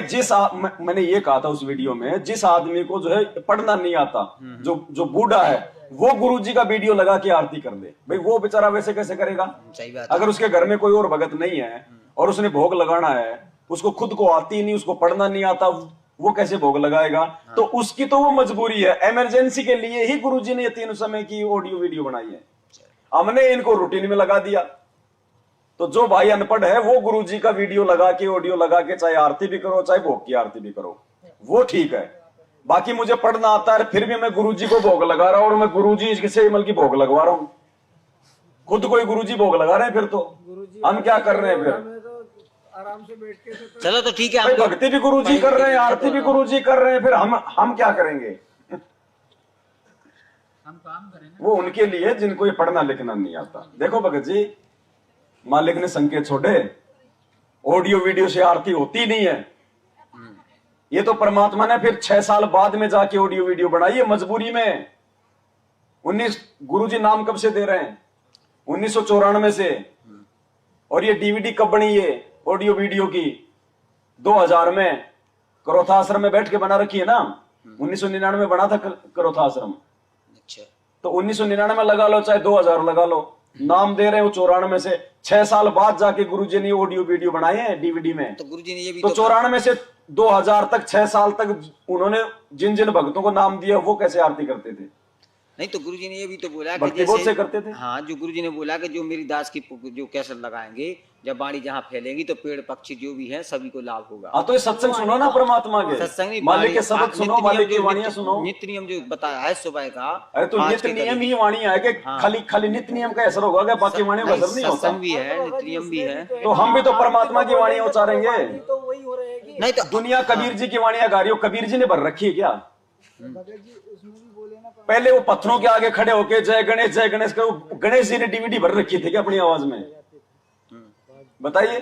तो वो तो ठीक है, लोक वेद है, वो तो एक दूसरे में मतलब हिलते तो रहते ये हैं। अब इसमें इमरजेंसी का अपन थोड़ी साधन हिल है पाते जी, हैं। ऐसे। मैंने गरीबदास जी का उदाहरण दे के बताया है कि वो उनका भगत जो कुएं के पास कर रहा था आरती, तो वो भी तो खड़े होके अपने मुंह से वो कर रहा था। भाई जब राम राय जब वहां से जा रहा था, जब गरीबदास जी का एक भगत बैठ के आरती कर रहा था, तो गुरुजी ने क्या बताया? वो राम राय में इतना जमल के प्रभावित हुआ, वो वाणियां उसके दिल में उतर गई। उसने कहा भी तुम्हारे महाराज कौन है, वो शरीर में है कि नहीं है?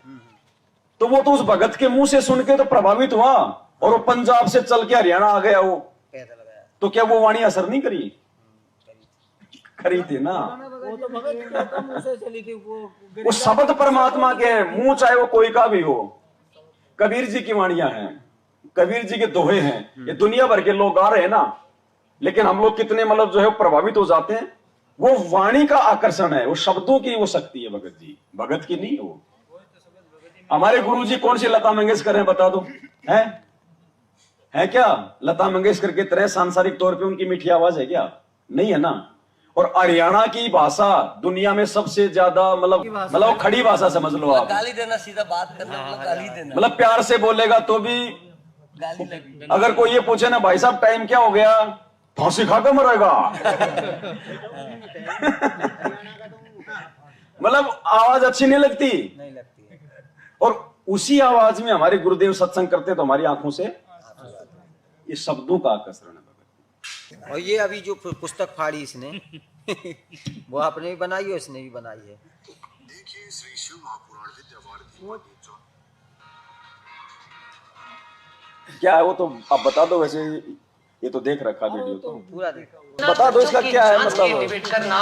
इतना तो आप प्रमाण बता देना। नहीं, वो प्रमाण वो किस चीज के? शिवलिंग के ऊपर ऊपर है, और जो मतलब उन्होंने बताया ना कि ब्रह्मा विष्णु महेश अजरा मन नहीं है, तो गीता तो वो तो ठीक है, वो तो गुरुजी ने बता रखे है ना। फिर उसमें क्या डाउट है आपको? हमें क्या पता। तो फिर आपको सुना रहे हो फिर ये बात वो नहीं है कि देखो ये भी बता रहे हैं, जैसे हाँ। किसी भी चीज के लाने इनके भी अपन सुन रहे हैं, और आपने भी जो चीज बताई है भाभी सुनी है, जारी अपनी डाउनलोड है। तो आपको ये क्या गलत लगा? भाई गुरुजी ने शिवलिंग को शिव जी का जो है गुप्तांग वो नहीं बताया, किसी सत्संग में नहीं बताया, और ना होता है। शिव जी का गुप्तांग नहीं है, वो तो शिव रूप में उस काल ने आके अपनी लीला की थी। वो स्तंभ बनाया था उसने ब्रह्मा विष्णु महेश के बीच में। यहाँ के शिव को तो बेचारे को मालूम ही नहीं इस बात का कि मेरा रूप बना के वो क्या जो है वो खेल खेल गया सदा शिव रूप में। तो गुरुजी ने नहीं कहा। मेरा ऑब्जेक्शन ये है कि इन्होंने इस पुस्तक का लेखक बना दिया संत रामपाल जी को, और फिर शिवलिंग के आगे कोष्टक में लिख रहे हैं वो गुप्तांग। इसका मतलब लेखक संत रामपाल जी खुद शिवलिंग को क्या कह रहा है? गुप्तांग। ये नहीं है, ये जो है ये गलत है, क्योंकि गुरुजी ने शिवलिंग को कभी भी गुप्तांग नहीं कहा। शिवलिंग की तो गुरुजी ने उल्टी व्याख्या की है कि ये जगत वालों ने जो है मतलब की भद्दी व्याख्या कर दी। जगत वालों के विचार बताए गुरुजी ने कि जगत वाले कहते हैं तो शिवलिंग को शिव जी का गुप्तांग समझ के उसकी जो पूजा कर रहे हैं, जबकि असल में शिवलिंग क्या है गुरुजी ने क्या बताया। पुण्यात्मा दास ने अपनी पिछली वीडियो में भी जिक्र किया था कि जिसका बाप एक है उसकी बात एक, और जिसके बाप अनेक हैं उसकी बात अनेक। संत रामपाल जी महाराज जी का आज भी शिवलिंग के ऊपर एक ही सत्संग है, एक ही बात है, और पहले भी एक ही सत्संग और एक ही बात थी। उन्होंने शिवलिंग को शिव जी का लिंग नहीं बल्कि शिव जी की शक्ति का प्रतीक बताया है। सुनिए उन्हीं के मुख कमल से। दो दल कमल प्रेखो जाना, ब्रह्मरंध्र की घाटी जाना। आगे जाके दो दल का कमल त्रिकुटी कमल में है। बंकापुर बंका है नगरी, घाट बाट कुछ पंथ ना पग डगरी। घाट बाट नहीं तासे के अवगत नगर निदान, सतगुरु के ऊपर ताप से पहुंचे कोई संत सुजान। कि अब यहाँ से ब्रह्मरंध्र को पार करना है। ब्रह्मरंध्र को पार करके आगे एक शिव का लिंग है, ये नहीं पत्थर का। ये जो लिंग की परिभाषा यहाँ बना रखी है, कति अनजान लोगों ने गुमराह कर रखी। वहां पर एक स्तंभ है, लिंग कहते हैं इसको खंबे को, और वो यानी उससे तेज पुंज से है। एक इतना चमक प्रकाश का इतना लंबा वो स्तंभ है वहां पर, उसको शिवलिंग कहते हैं। शिव माने शक्ति का प्रतीक। उस ब्रह्मरंध्र को पार करके ईश्वरी उस निरंजन की शक्ति का वो प्रतीक है वो स्तंभ। जैसे झंडे लाले नारे नारे, ये फलानी पार्टी का, ये फलानी पार्टी का। वहां पर शिव का लिंग है। लिंग माने वो खंबा बहुत लंबा, और वो बहुत चमक वाला तेज का है, प्रकाश में है। कहते उसके बाद वो शिव के लिंग को पार करके जब आपने निरंजन के लोक में जाना है। और ये शिवलिंग और बना रहे बड़ी बुई चाड़ा वाला मूर्ति बना लिया, उसकी परिभाषा सुनाने देने भी शर्म आवे। तो गुरुजी कह रहे हैं कि गुरुजी तो शिवलिंग की क्या परिभाषा बता रहे हैं, और जगत वालों को गुरुजी डांट रहे हैं कि यहाँ इन्होंने ऐसी मतलब जो है गंदी उसकी जो है परिभाषा बना दी हमारे को सुनाते हुए भी। तो गुरुजी कैसे शिवलिंग के आगे उस पुस्तक में जो बल्कि गुप्तांग लिख देंगे। गुरुजी तो खुद बल्कि खंडन कर रहे हैं जो लोग उसको बल्कि गुप्तांग समझ रहे हैं। तो ये है मेरा ऑब्जेक्शन। भगत जी सच साहब हमसे बोल रहे हैं कि हम मालिक की दया से सब चीज अलग तो कर दी है घर से, जैसे दाढ़ी मूंछ वाले की, लेकिन जो आश्रम से मिला था नाम मंत्र वाला और वो पुस्तक, उसका क्या करें? ज्ञान आधार से थोड़ा बताइए। कार्ड का क्या है? कार्ड तो जो मंत्र है वही है, कार्ड में क्या दिक्कत है? तो फोटो तो लगी है ना उसमें। अच्छा, कल को अगर वो फट जाए, उसकी तो उसको क्या कर जाए तो आप क्या करोगे? तो कल कोई भक्ति बोध फट जाए तो आप क्या करोगे? तो वही जी तो पूछ रहा हूं, इसकी जानकारी नहीं है ना भगत जी। ये लगा के सवा कर दो, बस वही चीज। और क्या करना उनका भगत जी। अब उन कारणों से हमारे को मंत्र ही नहीं करने। हाँ बस वही नहीं करना ना उससे। तो उनको हम अपने घर में रख के भी हम क्या करेंगे? ना किसी को हम वो दे सकते, दे भी नहीं सकते। ये लगा के सवा कर दो। जैसे जो हम लोग जो जोत जलाते हैं, जो बत्तियां जो बसती हैं, जहाँ पे आप इनको इकट्ठा करते मतलब हो, अपन वो कर देना, उसी में डाल के सवा कर दो। उनको क्या करना आपने? वो प्लास्टिक तो उखाड़ के अलग डाल देना, और जो नीचे का जो है कागज उसको सवा कर देना, वरना फिर वो प्रदूषण फैलाएगा वो प्लास्टिक। भगत जी, अपन जैसे कहीं मुसीबत में फंस जाते हैं, जैसे कहीं जा रहे हैं और कहीं गांव में फंस गए और कहीं रास्ता ही नहीं है और कोई साधन भी नहीं है, जिस अपन जैसे कहीं फंस गए और उसके पास गाड़ी है, अच्छा, अपने पास गाड़ी नहीं है, हाँ, और वो बोले कि मैं तो वहाँ छोड़ूंगा, तब जाके ये तो किराया है, वो तो चाहे जो मर्जी किराया।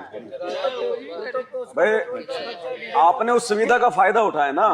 भाई आप बस में जाते हो, आप ट्रेन में जाते हो, आप टिकट कटवाते हो ना। अब टिकट, अब वो चाहे सरकार चाहे उसको दारू में लगा है, चाहे उसको मतलब की बकरियां कटवाए, हमें क्या लेना देना? हमने तो उसको सही के लिए दिया है। उसके बाद उसके कर्म में उस पैसे का वो क्या यूज करता है। अब कैसे कहीं फंस गए तो जगत के यहाँ खाना भी खा सकते हैं। जैसे कहीं रिश्तेदारी में अचानक क्यों नहीं खा सकते? साधन नहीं है तो नहीं करोगे क्या? खा सकते हो तो अपना मंत्र जाप करो। खा परमात्मा खाओ, लेकिन वो अपनी आरती करो खा के, लेकिन जबरदस्ती साफ सुथरा खाना खाओ। अपन तो मालिक की दया से जब से नाम दीक्षा नहीं, शादी ब्याह इतना कहा गुरु जी ने, जिस घर में मीट वगैरह का यूज होता है ना, उस घर में नहीं खाना चाहिए। स्पष्ट मना कर दो भाई। आपने फिर वहां पे रुकना ही क्यों है?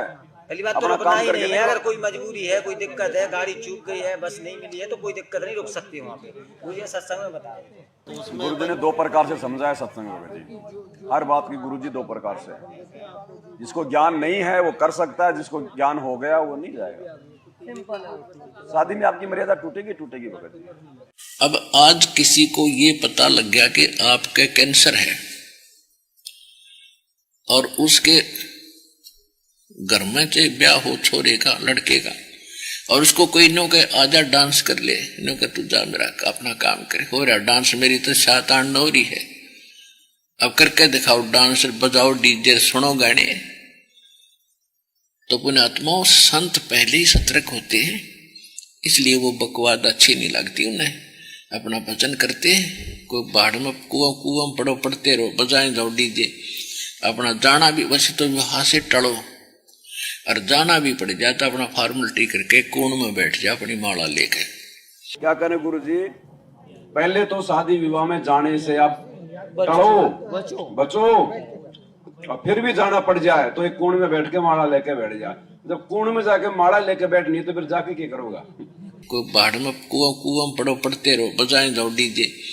अपना जाना भी वैसे तो वहां से टलो, और जाना भी पड़ जाए तो अपना फॉर्मेलिटी करके कोण में बैठ जाए अपनी माला लेके, और वो करते रहे जो तुमने करना फंड। तो पुण्यात्मा, आम संसार तन्यू कहेगा भाई तू ऐसा के मायूस सा रहता है, तेरा के बिजली गिर गई, ऐसा के नुकसान हो रहा है, तू नाचता गाता कोई ना, तो उसके लिए माथा नहीं मारा है, घड़ा नहीं बोल रहा है। कहते हैं साकट और सवान को उल्ट जवाब नहीं दे।